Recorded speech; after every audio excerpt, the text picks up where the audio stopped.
അതുകൊണ്ടാണ് അവരെന്ത് ചെയ്തത്? അടവ് നയം പുറത്തെടുത്തത്. 100% മുസ്ലിങ്ങളും ജിഹാദിന് ഇറങ്ങുന്നത് നിർത്തി. ഇപ്പോൾ ഒരു കാലത്ത് അതുണ്ടായിരുന്നു. മുഹമ്മദ് തന്നെ പറഞ്ഞ് സത്യം പറഞ്ഞാൽ 50-50 എന്നാണ്. അതായത് ഒരു ഗ്രാമത്തിനകത്തുള്ള പകുതി പേര് ജിഹാദിന് വന്നോ, ബാക്കി പകുതി പേര് അവിടെ ഇരുന്നോ എന്നൊക്കെയാണ് മുഹമ്മദ് പറഞ്ഞത്. പക്ഷെ പിന്നെ നമ്മൾ കാണുന്നുണ്ട് അങ്ങനെയൊന്നുമല്ല. ഈ യുദ്ധം മുതൽ കിട്ടാൻ വേണ്ടി ഒരു പ്രദേശത്തെ ആക്രമിച്ച് അവിടുന്ന് കൊള്ളയടിച്ച് വരുമ്പോൾ ആ കൊള്ള മുതലിൽ പങ്കുപറ്റാനൊക്കെ വേണ്ടിയിട്ട് എല്ലാവരും ഇറങ്ങുകയാണ്. പിന്നെ അള്ളാഹുവിൻ്റെ അടുക്ക ചെല്ലുമ്പോൾ കിട്ടുന്ന പ്രതിഫലം വേറെ.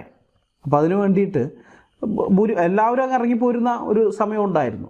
ഇനി 50 പേരെ വന്നുള്ളൂ എങ്കിലും അടുത്ത ജിഹാദിന് പോകുമ്പോൾ ഈ പോയ 50 പേര് അവിടെ ഇരുന്നിട്ട് മറ്റേ 50 പേരാണ് വരുന്നത്. അങ്ങനെയൊക്കെ ആയിട്ട്, അതായത് 100% മുസ്ലിങ്ങളും ഇതൊക്കെ അനുസരിച്ച് നടന്ന കാലമായിരുന്നു അന്ന്. പക്ഷേ ഇപ്പോൾ അങ്ങനെയുള്ളതൊക്കെ നിർത്തി. ഇപ്പോൾ ഓരോരുത്തരുടെയും ചുമതലകൾ വ്യത്യസ്തമായി വിഭജിക്കപ്പെട്ടു. അങ്ങനെയാണ് ഇപ്പോൾ ഈ മതം മുന്നോട്ട് പോകുന്നത്. ഇത് മനസ്സിലാക്കാൻ